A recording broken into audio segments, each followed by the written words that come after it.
Oh my gosh, hi. How's it going? So, I guess I'm, like, famous now or something?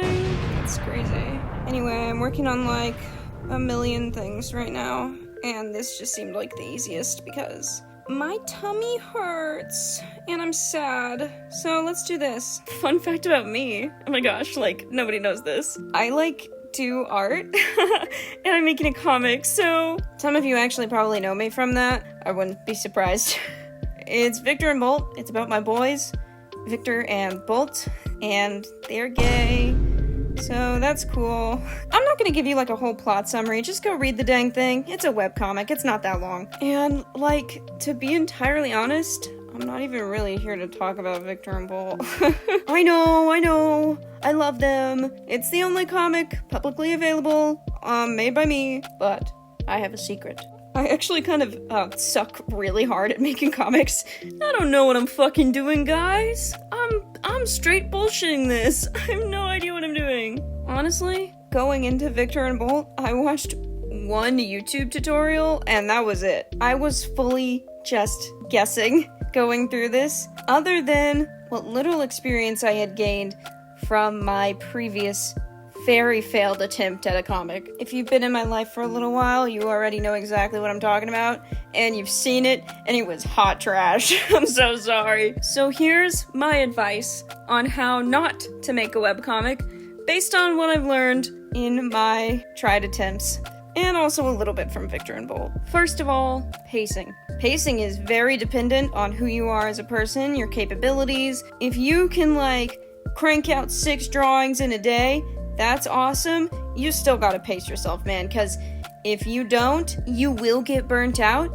and you will just quit and drop it, and it sucks. I consider myself a very fast artist. I can kind of just keep I draw every single day. I draw a million things every day because I love drawing. Not to, like, brag or anything, but but honestly, even releasing a new part every week, it's been hard. It's been rough, especially with school. I can do it during the summer, no problem. But when school started, ooh boy, it was cracking down on me.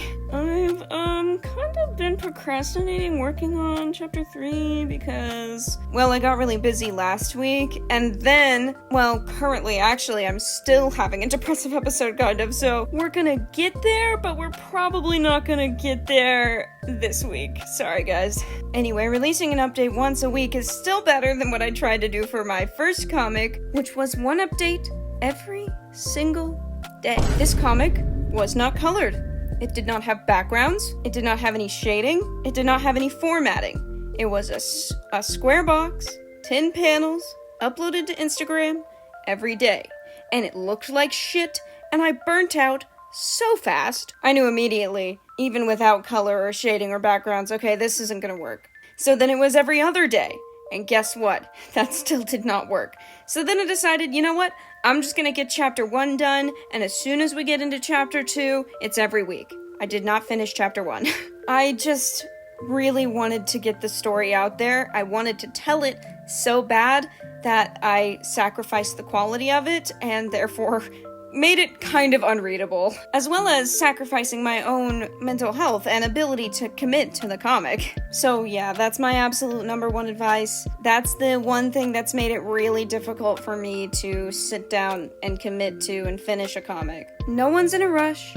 You can tell your story as slow as you need to, release it absolutely whenever you need to. It's your story to tell. If you get burnt out, it's okay.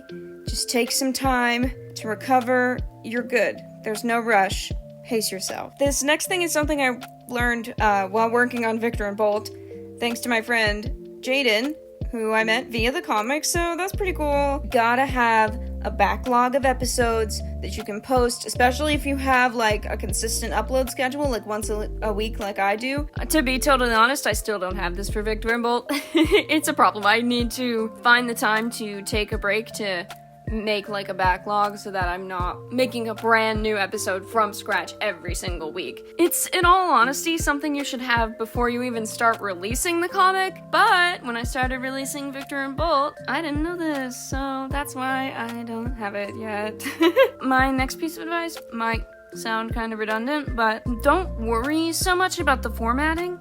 Like, you can honestly build your comic however you think fits it best, and then just kind of upload it that way. If your comic looks best with small panels, or large gaps in between the panels, or long, spreading pages, fucking go for it. Like, honestly, whatever you feel like you want to do, just kinda do it, and it'll look good if you put in the effort. Honestly, kinda true for anything you want to make. If you put in the work and you're having a good time, it'll be good. And people will like it. Maybe, probably, who cares? If you like it, then that's enough. Make for yourself. One of the biggest problems my first attempt at a comic had was that I was trying too hard to get the story out there. I ended up sacrificing my own enjoyment of it, so I didn't like making it. I was just like, I just want to get this out as fast as possible. I want as many people as possible to see it. And I ended up fucking hating it and taking it down. I've scrubbed it off the internet. Which that honestly kind of brings me into my next point, which is know what story you're trying to tell. Know the scope you want the story to have. The truth about my first attempt at a comic is that I never actually wanted it to be a comic. That wasn't the format that I had envisioned for the story to be told in, but I was so desperate to tell the story that I sacrificed that initial vision, which of course made me hate the end result and take it down. When I first came up with the concept of Victor and Bolt, when I was like 13, I did not have any vision for it to actually be made into anything.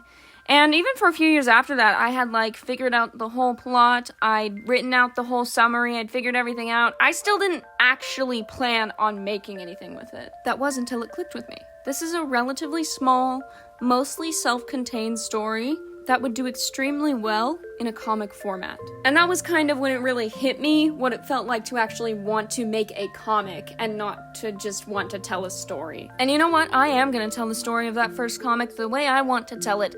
I'm gonna make that thing into a live-action fucking TV show one day, whether the world likes it or not, so fuck you. A comic is something you have to be able to commit yourself to, especially if you're trying to tell a longer story, which thankfully I'm not.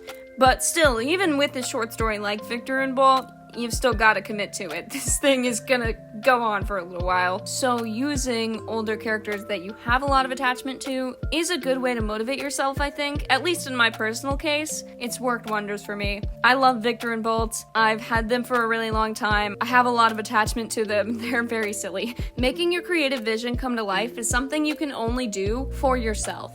If you're going into making a comic like, oh man, I want to get super famous and make it big and get super rich, you're gonna fail. It's just the truth. I mean, if you go into any creative endeavor thinking that way, it's gonna be shit and you're gonna fail. It's very rare to see that kind of success in creative spaces, and if you go in with that goal in mind, you're just gonna hate the end result because it's not gonna happen. You have to be making because you like making. And if you don't like making stuff, that's okay, but don't try to break into those spaces because you're just gonna hate whatever you make because you don't like making stuff. I only really have one more thing to say, which I feel like I shouldn't even have to say, but I want to anyway because I like complaining. Please, for the love of God, whatever you do, whatever you decide to make, comic, piece of art, anything you decide to make, writing, whatever. Don't fucking use generative AI. Oh, but I can't draw. Oh, but I can't write. Then fucking learn. Pick up a pencil, sit down,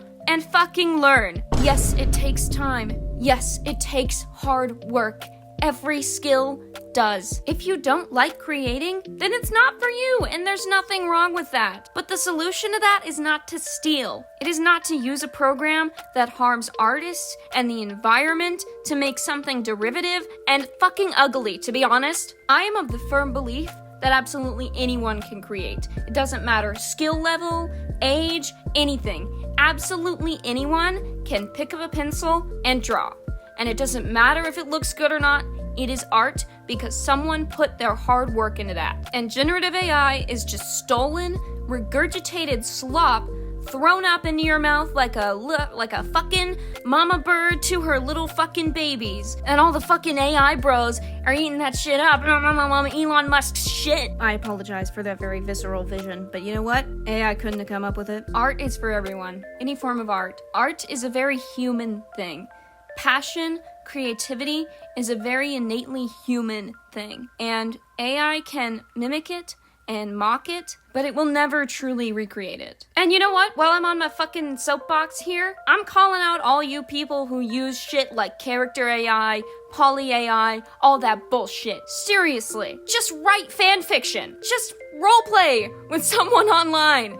Seriously, there are tons of people who are willing to roleplay with you, and it's so much more fun and cool. So, before you're like, oh, it's not that serious, actually, yes, it is that serious. Character AI and all that bullshit, it's the same as any other generative fucking AI, so you are part of the problem. I'm sorry. Writing fanfiction is actually a great place to start if you're wanting to learn how to write. If you write a fanfiction and it's total shit, well, there you go. You learn what not to do. You learn from that experience. And guess what? You put time and effort into that work. So now you can come back when you're older and more experienced, look back on that later and be like, this is where I started. That's how this fucking works. It takes time, effort, hard work, and when you put that shit in, guess what? One day you're gonna be good.